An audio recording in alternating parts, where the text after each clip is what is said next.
Bersama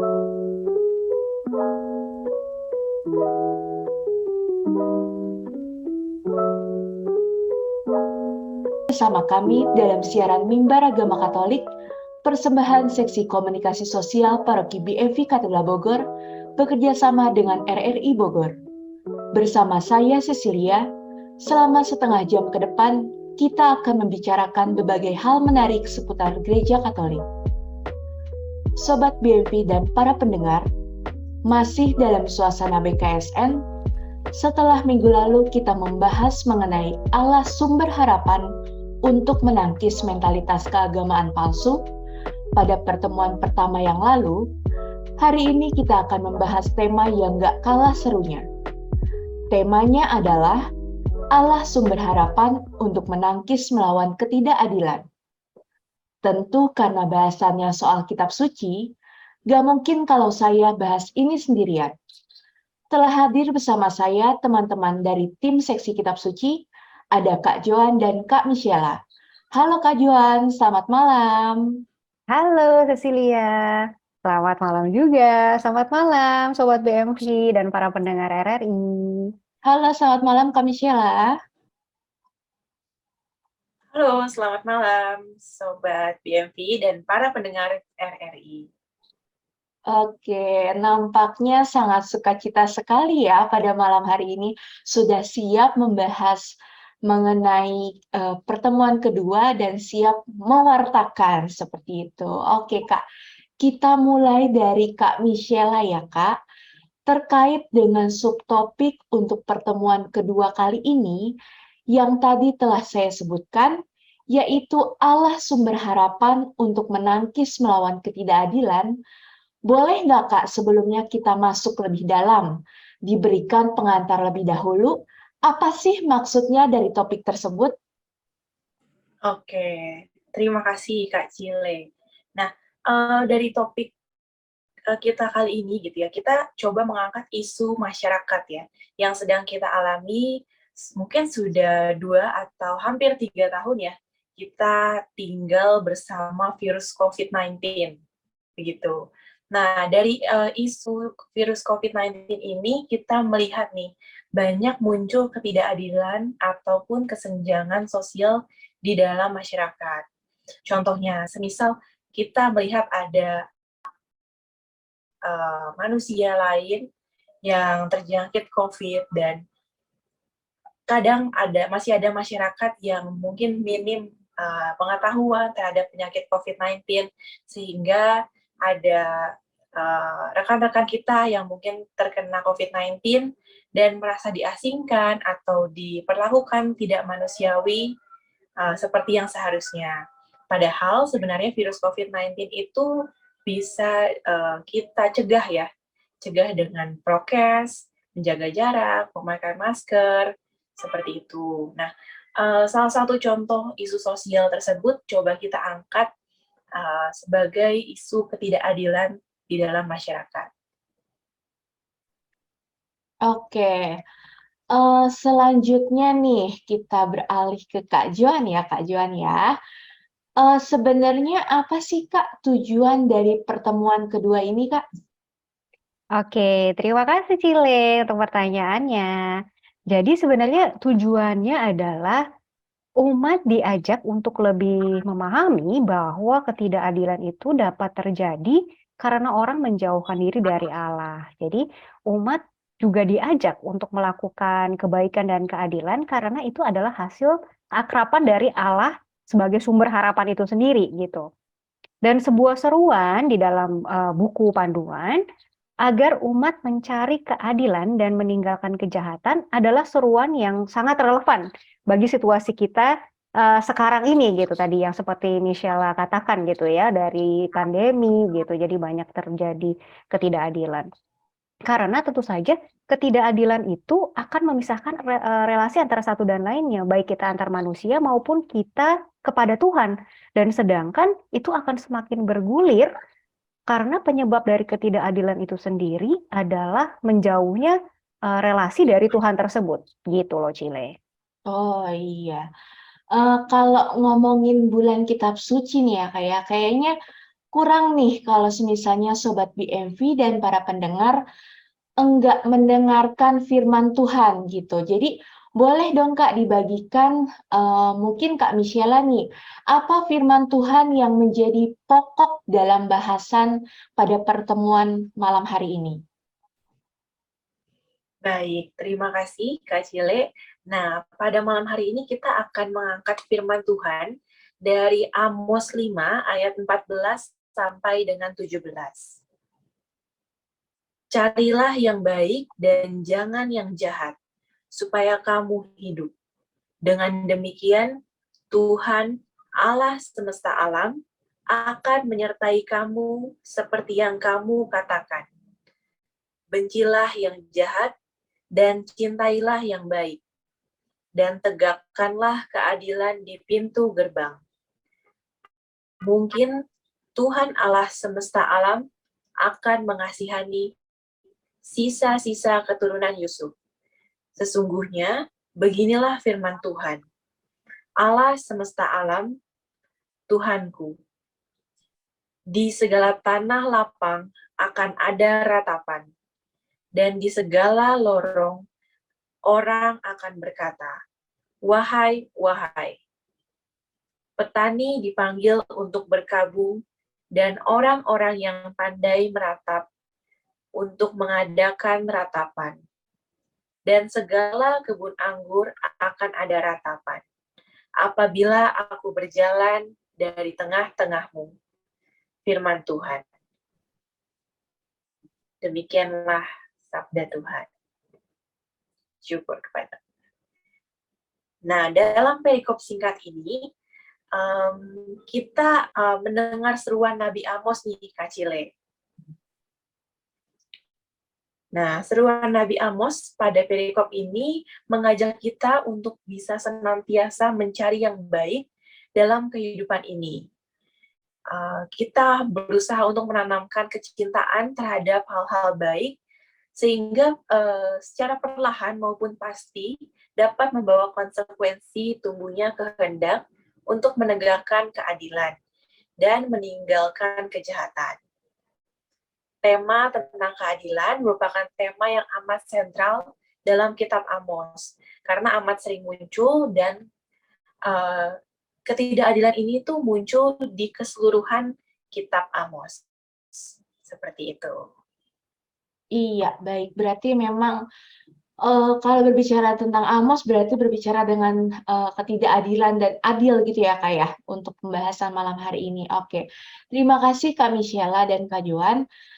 Sobat BMV dan para pendengar, setelah mendengar firman Tuhan tadi, mungkin kita semakin bertanya-tanya ya, maksudnya ini apa sih gitu ya? Pesan yang mau disampaikan itu apa sih? Nah, mungkin Kak Joan nih, boleh dong Kak jelaskan gimana dan apa pesan dan penerapan dari firman Tuhan yang tadi dijelaskan oleh Kak Michela? Oke, jadi Michela kan tadi sudah membacakan Amos ayatnya 14 sampai 17 ya. Ya. Jadi pesan-pesan per ayat itu bisa kita lihat juga tuh Cile.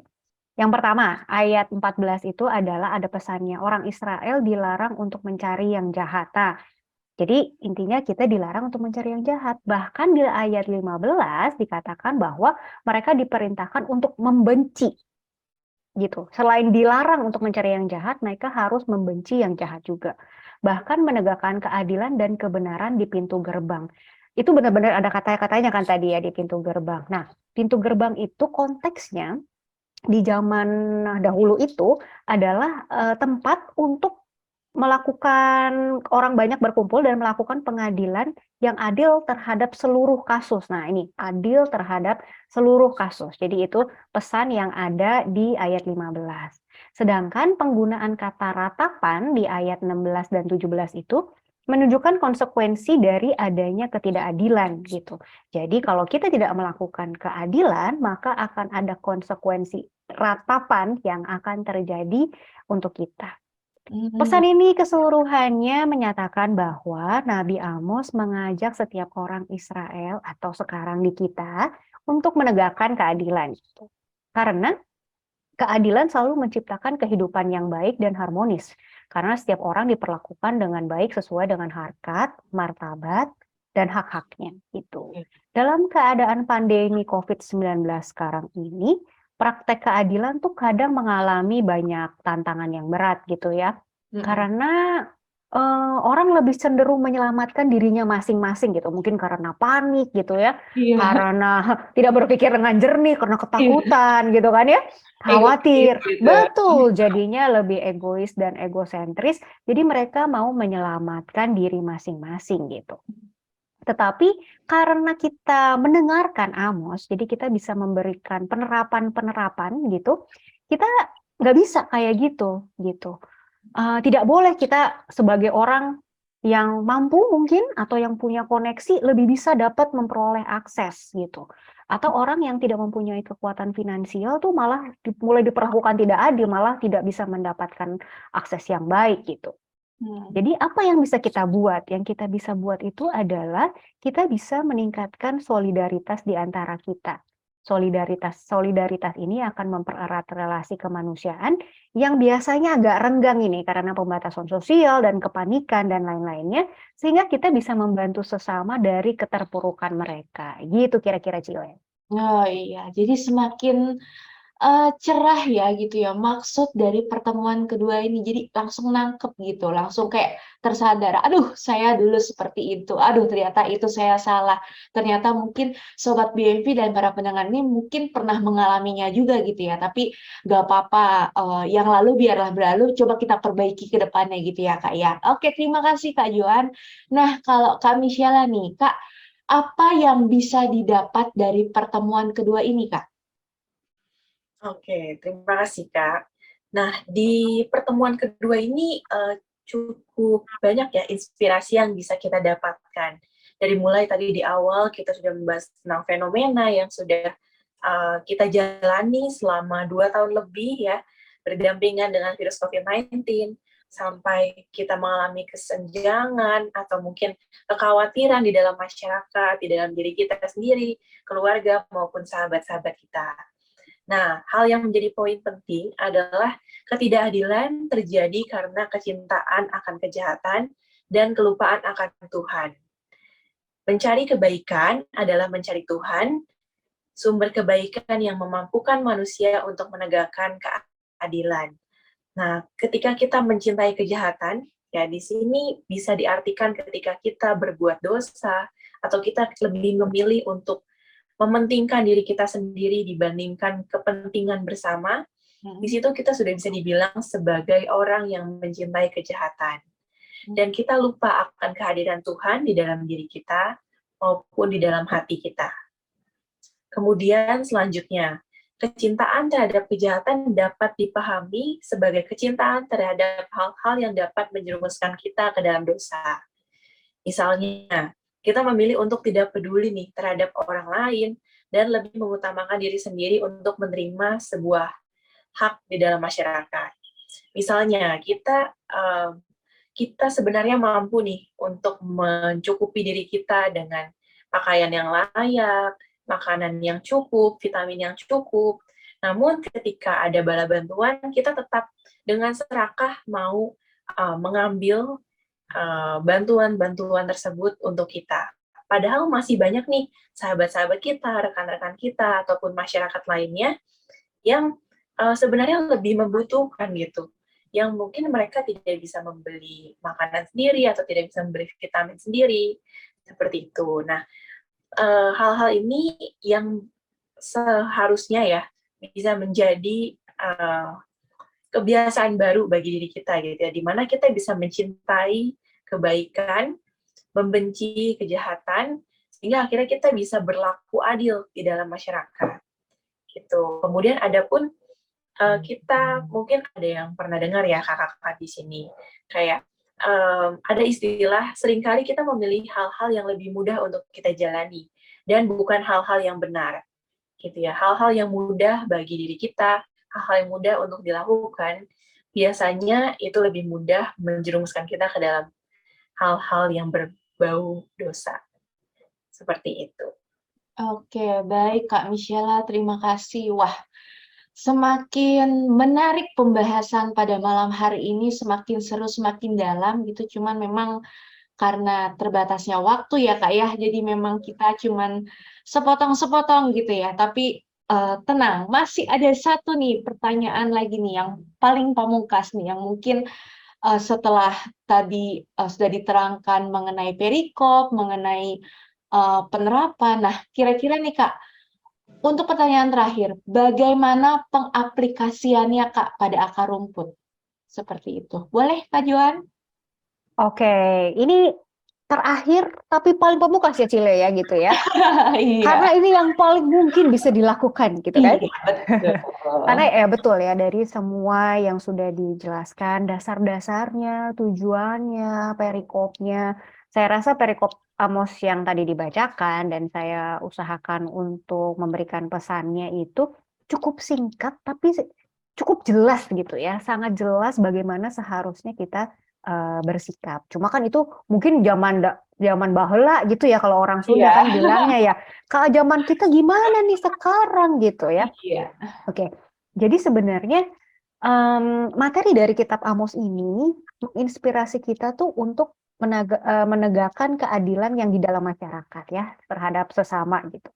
Ketika kita menerima semua satu dan lainnya sebagai saudara dan kita tidak membeda-bedakan sesama, jadi maka keadilan itu tuh dapat terjadi gitu. Misal kebetulan puji Tuhannya saya sendiri seorang dokter, jadi pas banget kalau masalah COVID ini gitu.